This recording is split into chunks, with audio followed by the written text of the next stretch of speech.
Rachel Eytan, it's very nice to see you again. The state of Israel is going through some very serious soul-searching these days. The Pollard case, the Iran affair, its relationship with the Arab population within its borders. American Jews are very troubled about these things.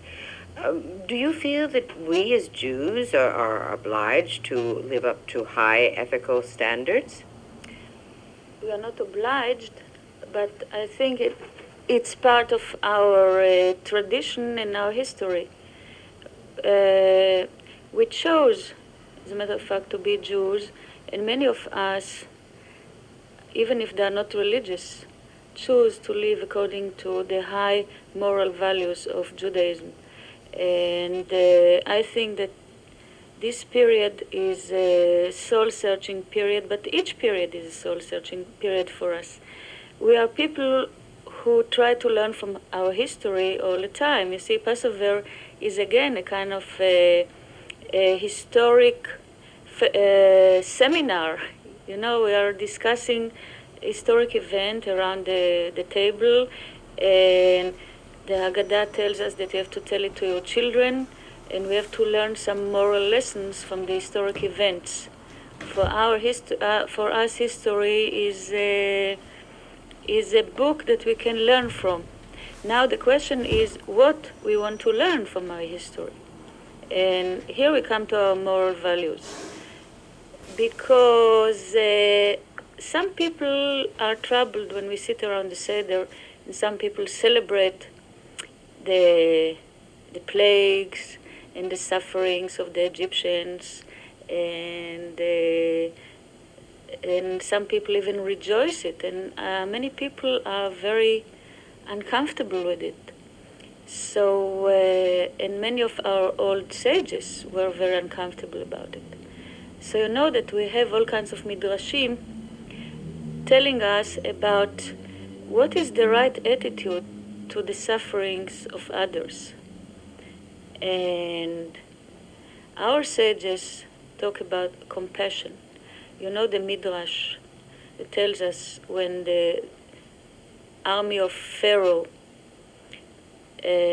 drowned in Yam Suf, in the Red Sea, and Moses sang the song of the sea, to praise God for his wonders, and God told him, stop it, and started to cry. He said, my creatures drown and you sing? So, of course, this is a Jewish tale. And this is a very, very compassionate and a very, very, how shall I say, against the zeals of a story told against the vindictiveness. The zeals of vindictiveness, because all of us are humans. It's very interesting that I found recently in the poetry of the Enlightenment, a poet by the name of Weisel, and he writes poetry about the events of in Egypt before the Exodus. And he writes in one of his poems that the Hebrews or the Israelites actually helped the Egyptians when they had, let's say, the plague of darkness, because the Egyptians couldn't see, but the Israelites could see. So they helped them to show them the way, or to to cook, or just to go on with their everyday life, which again, it's a very, very compassionate, very, very universal way of looking at human suffering, and I cherish it as the most important value in Judaism. And you think that it should be brought out at the Seder. We're going to interrupt for just a moment, but we'll be right back. We look at our history, and we were slaves. Jews do recollect this. They recollect it in the Passover service and the like. I read recently about a black writer who attended a Passover Seder, and he realized that we remember the time that we were slaves. Now, blacks, on the other hand, try to forget their slavery. He felt that ours was the better way. Now, does this recollection of our slavery place a special burden on today's Jews? Not a special burden, but I think it's an enlightening factor, because we have to remember, and this is what our prophets tell us all the time, and Moses in our tradition, never forget where you came from. And you were slaves. You were not just hoity-toity aristocrats. You were slaves, and that's why you have to feel compassion and to always to assist the people who are in the lower steps on the social ladder. This is one of the most important value of the Bible.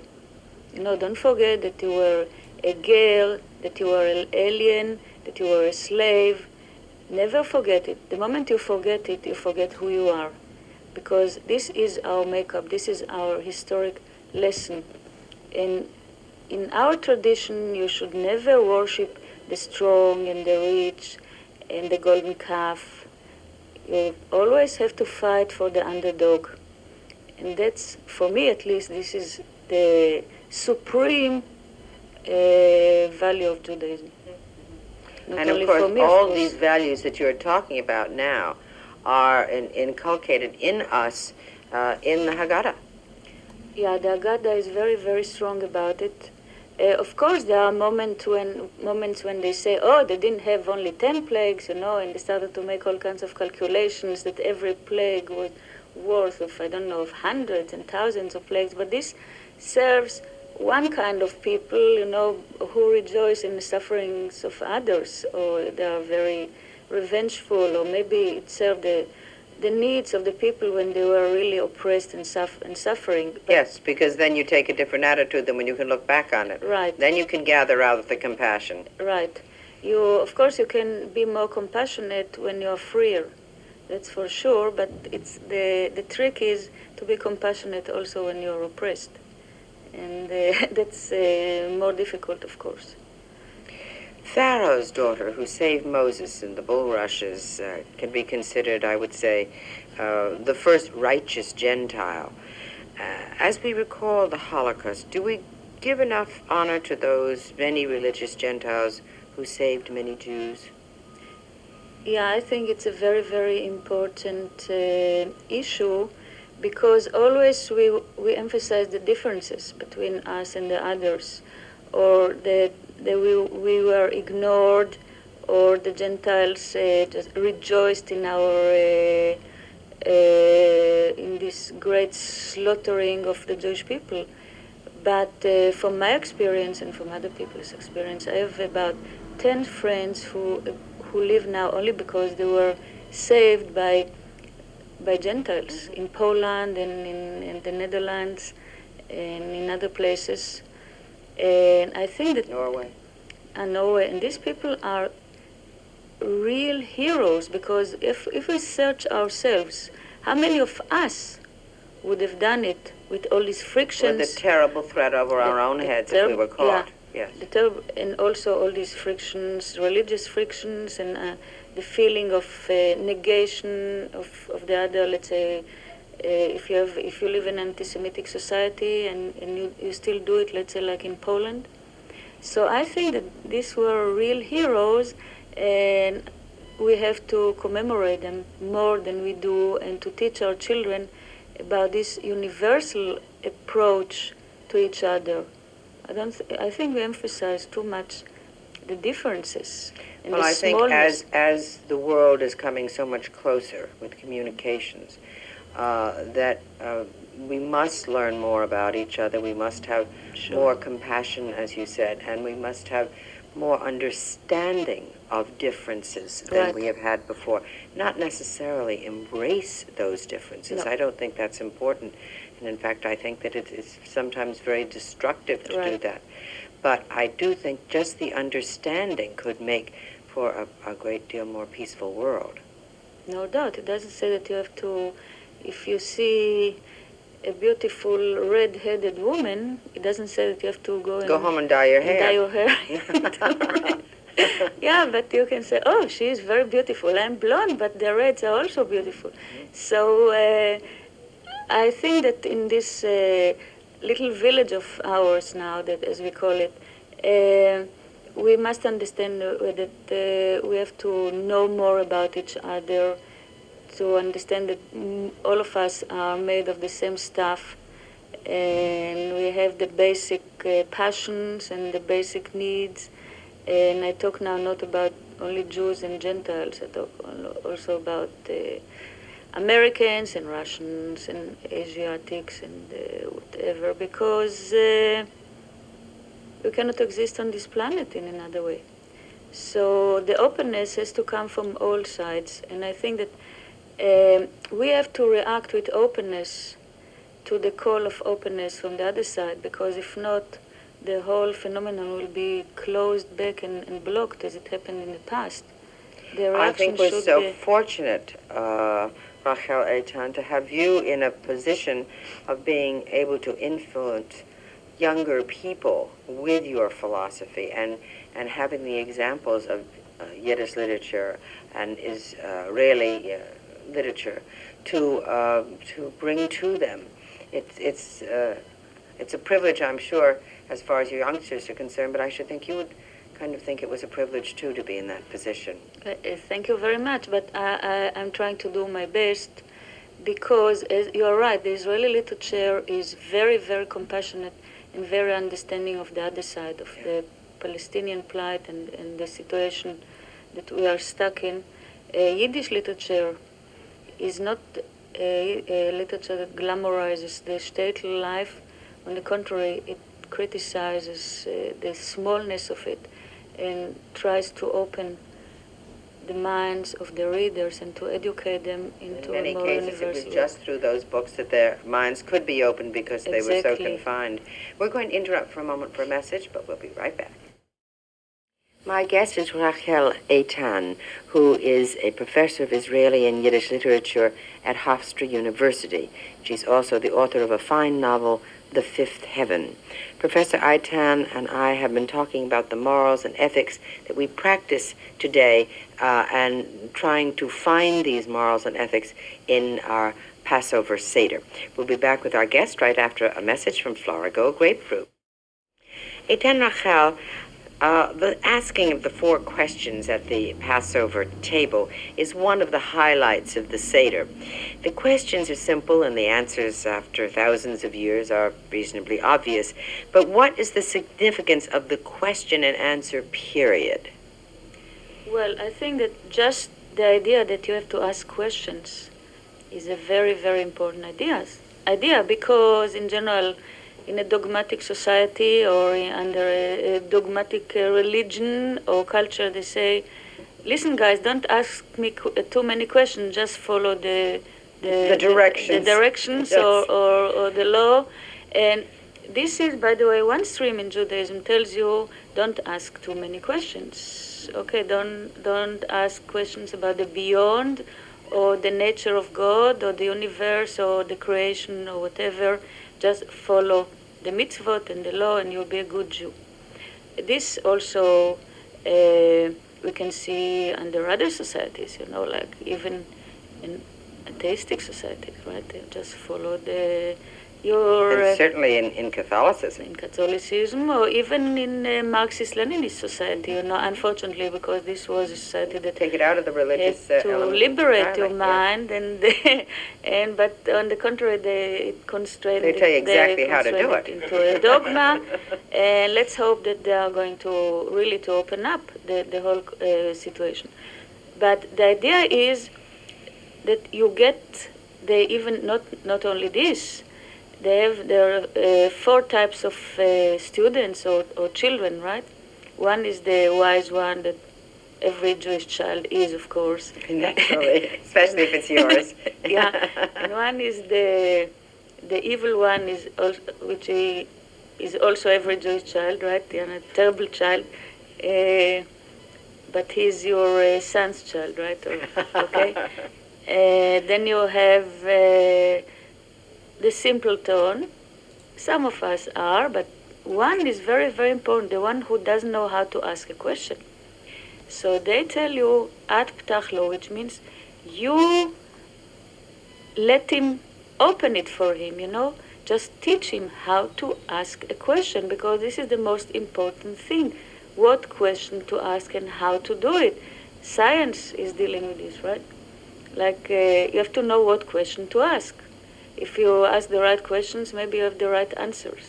So that's a philosophical question, as a matter of fact. And again, it shows the broad-mindedness of our sages who created the Haggadah. He said, listen, kids, ask questions because we want to find more answers. And it's the only way you'll learn. And that's the only way you learn. So they don't want you to repeat like parrots, the old stories, but always start something new, which is very, very important. Moses was a strong and a dedicated leader, an enlightened and a liberated man. Perhaps Ben-Gurion had some of his qualities, but the current Israeli leaders appear to be far from the mark. Now, is that due to the fact that the media presents these individuals to us in a sometimes very strong manner? What can future Israeli leaders learn from Moses? Well, never blame the media, No. What you see, what you got, that's what you see. Okay, so we don't try to gloss it over with saying it's just saying nasty things. It's not things. the media, because they are trying to exercise the media the best they can. The question is, what is the platform? What Moses brought his people, he gave them freedom, he liberated them from slavery, he gave them a goal. He had to fight with them all the time because the Israelites wanted to go back to Egypt, as you know, and they had many, many conflicts. But Moses was a very humble man, as you know. I don't see him as an Arik Sharon, for instance. He was very humble, and when God chose him, he said, "Who, me?" He said, "I'm a stutterer, and I'm not. Yes. I'm not so good at PR, Yeah. and this." And still, he learned how to lead the people, because he had.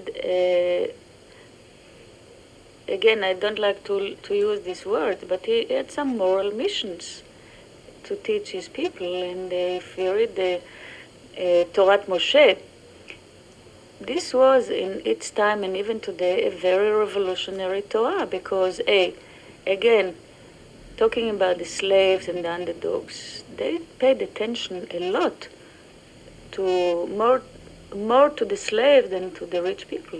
Like the Shabbat, he said that your slave should rest on Shabbat, and even your animal. Okay, you have to free your slave after 7 years. Okay.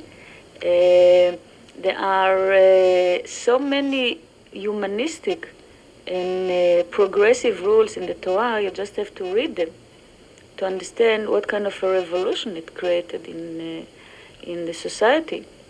So, okay, I'm not going to analyze now the historic background of the Torah, but just as we read it, okay.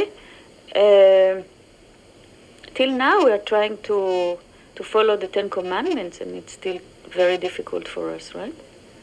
If you live only according to the Ten Commandments, you are fine, I think. So, if everybody had lived according to the Ten Commandments, there's the rub. If we talk about Moses as a model, Moses was an enlightened man, maybe because he was educated in the Pharaoh's palace. And he had a kind of more an international way of looking at things. Maybe he was not such a narrow-minded zealot, right? So what I don't want to talk now about our leaders. Why? I think that we have what we deserve. Could you explain that for us? Yeah, because there is a choice of other leaders in Israel. Mm-hmm. But I think that we are going through a period when the Israelis have to learn to accept the fact that we are living amongst other nations in the Middle East, that we cannot rule them, cannot rule the Palestinians. There are historic movements who think that, let's say, Jabotinsky, that the Arabs will be better off, the Palestinian Arabs, better off under our rule, then they will flourish under us. And this theory belongs to the 19th century, as you know. This is a kind of an imperialistic attitude that we are going to enrich the natives and and educate them. Okay, this the is third world country attitude. Completely passé. It also doesn't fit us because we were always the underdogs in other places. So the whole thing is a kind of, maybe was a reaction to anti-Semitism, and here we come and we have other goyim, so now we're going to show this goyim. I'm not only blaming us for it, because we have also the other side who is also not too open to us. But we would like to see leaders who have a peace platform, and we have such leaders. Why they are not reflecting the majority's opinions, I can give you a million answers to it. It's much easier to fan a nationalism and a hatred of the other than understanding and peaceful attitudes to the others. You know it. You think peaceful attitudes are a great deal more difficult? More difficult. The adrenaline doesn't flow in the veins of the masses when they hear peace, but they say, let's finish them off, or let's show them, or 10 feet tall, and the flags, and this. You don't have to be an Israeli for it. It happens in many, many societies, right? That's the only way. Even you have to conquer Take your Granada. Irish situation and even you have to conquer a little Lebanon, a place like Granada to make the Americans feel good about themselves, right? Which is somehow a little stupid, I think. Forgive me, Reagan. So, the idea is that it's very difficult. It's very difficult to think peace, or to have a large electorate voting for a peace platform. Unfortunately, we are voting for a peace platform only after a terrible war, after terrible losses, when your children come back in the coffins, then you are for peace. Unfortunately, not too many people have the imagination to see the results of a war. Unfortunately, the same thing with the atomic holocaust. People think that you can win an atomic war, that you can stop an atomic holocaust. There are all kinds of theories because we don't have enough imagination to see the results of our moves. And that's why Passover is so important, because you have to read history again and to learn from history. I'm afraid that we don't learn anything from history. We just emerged. We came out of so many terrible wars, and still we didn't learn anything. And if we don't remember history, we are doomed to repeat it. Exactly. So, I don't know, Americans came out of Vietnam War and starting maybe something new somewhere. Same thing with Israel. You see, we had this Lebanese war, we had these huge demonstrations. The mothers came every day to demonstrate in front of Begin's home. The whole nation was very, very upset about this war. It was an unnecessary war, according to many Israelis. And still, when you come to solutions, it's so difficult to engage both sides, the Israelis and the Palestinians. In a dialogue as opposed to a war. So maybe because we don't have such a strong leadership, I would love Peres to be more stronger and open about it, He wants peace and he wants an international conference, but still is afraid to lose some of the votes. That's the problem. So without those votes, he loses whatever strength he does have and whatever influence he does. So it is a cul-de-sac. I wish we had more time because it's a fascinating discussion, and I want to thank you very much, Eytan, for coming today and speaking with us. And I hope I may invite you back again when you have some time and we can continue the discussion. Thank you. It's a pleasure. Happy Passover. Happy Pesach. Thank you.